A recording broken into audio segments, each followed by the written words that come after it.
Mark? Yes, again, I appreciate this forum. I just wanted to point out, we have on the different thematic backgrounds, the extraction from state land, that status, and then we have what's being proposed in the increasing encroachment on Alaska's federally designated lands and Alaska's identified interest there is cogent 90%. And I just wanted to point out that the way this reads overlaps as if it were one, that there's no difference in the status with regard to royalties, leases, taxes, rents on federal lands in Alaska, that we are to get a 90%. And of course, if our legislators capitulate on that and don't fight for that on federal lands, but get skewed, blindsided by this proposal coming through, which would also be applicable to this aforementioned section 28A1 90% form, commonly known as the 90-10. And I think that we need to really guard our interests in that. It's very unique, and I would just encourage you to do that. Thank you. Richard? I may not be fully understanding that, but 90-10 applies to royalties. State taxes are collected on federal lands, and this is a state tax issue. This isn't a 90-10 issue, that's only royalties. That's to my knowledge. Now, if I'm mistaken that there may be some aspect that I'm not getting or disputed lands and pieces I'm not understanding, but I think the 90-10 is specifically germane to royalties. Royalties, rents, not taxes.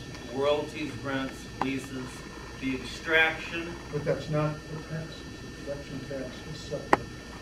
And that's taxed by the state and not relevant to PPT. In closing, page 3, paragraph 11, to select, accept, or secure by whatever action is necessary in the name of the state any land or title, Those are simply or duties interest to land available. That is our state's extended interest, and that's why there should be some articulative difference. Well, I'll ask that question. If this is to be passed, it should exempt federal lands in that special relationship there. How does this compare with minerals, the oil and gas legislation? It has nothing, you mean gold and copper? Right. How does it compare with the structure of the taxes and such? It's completely separate, completely different. Yeah. They don't overlap.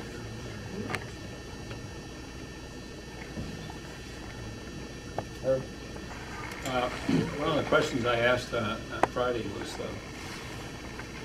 how they measure the political stability of the various entities that they're comparing, because I did have comparison charts on it. And I didn't get a very good answer, but you might want to ask that question during your deliberations in Juneau, because it's a crucial factor that the oil industry takes into account. They don't, I mean, that's part of the risk of doing business. And I'm sure that's a major element in their thinking. So if they're thinking about it, why aren't we thinking about it and saying, look, you've got more stability up here than you have in most other places in the world where you're extracting oil and gas. So what's their answer? There's one study that the administration showed us that showed that we were not a stable place. And that was based upon, and I think the administration, call up and says, what is the basis of, I think it was Wood Mackenzie, what is the basis of this evaluation? Because it doesn't make any sense at all to us. No. They said, well, you changed your tax regime so many times in the last 5 years. And it's like, it didn't make any sense to us at all. But that shouldn't be the only criteria. Yeah. No, because they know. They know. I mean, it might be somebody might look at it, who wants to come in. But I think there are bigger impediments to bringing people in than a political scandal here in the state. Access has been the biggest one. Tariffs on the pipeline or another one. Luke, and then Lisa, and then I think we'll wrap it up if nobody else has something. if this bill has a life after the special session, assuming it's adjourned in 30 days, maybe sooner, I would think that it then moves into the regular session. And have you had any discussions, or what are your opinions on suddenly it becomes not the three-legged stool that ties everything up, but maybe a five-legged stool during the regular session? Would you think that ACES might resurface in the regular session and either build huge roadblocks, which when they play that bill off of other bills that are very important to the state, such as revenue sharing, municipal revenue sharing, the PERS, SB 125, and school funding?